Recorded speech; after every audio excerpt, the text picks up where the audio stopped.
আসসালামু আলাইকুম। আমন্ত্রণ জানাচ্ছি বিডিটিউব নিউজের আজকের আয়োজনে। সাথে আছি আমি হাসানুর ইসলাম। ভারত নির্ভরতার দিন হচ্ছে শেষ। এবার ভারতীয় ইন্টারনেট মুক্ত হলো বাংলাদেশ। বিগত কয়েক দশক যাবৎ বাংলাদেশকে বিভিন্ন খাতে ভারতের উপর নির্ভরশীল করে রাখা হয়েছে।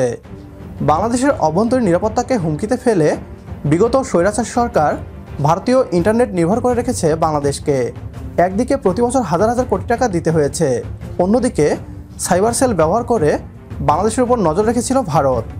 এ যেন আম ও ছালা, দুটোই ভারতের ঝুলিতে রাখার মতো। ছাত্র জনতার গণ অভ্যুত্থানের মাধ্যমে ভারতের পুতুল সরকারের পতন ঘটে।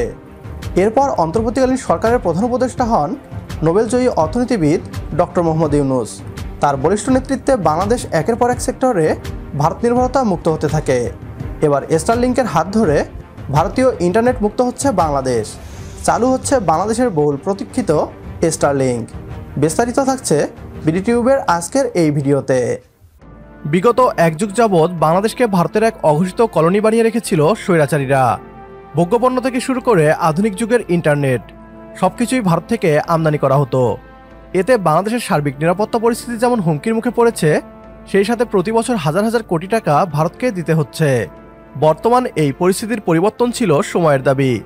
বাংলাদেশের ব্রডব্যান্ড ইন্টারনেটের 60%ই ভারত থেকে আমদানি করা হয়, যা আমাদের দেশের সাইবার সিকিউরিটিকে হুমকিতে ফেলছে প্রতিনিয়ত। তবে ডক্টর মোহাম্মদ ইউনূসের নেতৃত্বে স্টারলিংকের হাত ধরে বদলাতে চলেছে দেশের ইন্টারনেটের চিত্র। ইলন মাস্কের স্টারলিংক ইন্টারনেটের কাজ শুরু হয়ে গিয়েছে বাংলাদেশের মাটিতে।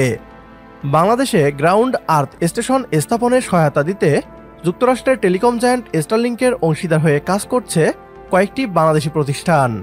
প্রধান উপদেষ্টা ডাক, টেলিযোগাযোগ এবং তথ্য প্রযুক্তি বিষয়ক বিশেষ সহকারী ফয়েজ আহমেদ তৈয়ব গত 8 মার্চ শনিবার এই তথ্য নিশ্চিত করেছেন।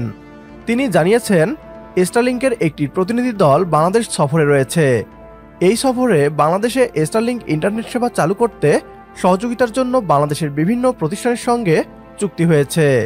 তিনি আরও জানান, ভূমি বরাদ্দ, নির্মাণ সহায়তা এবং অবকাঠামো রক্ষণাবেক্ষণের মতো কার্যক্রম পরিচালনায় এসব সহযোগিতা চুক্তি হয়েছে।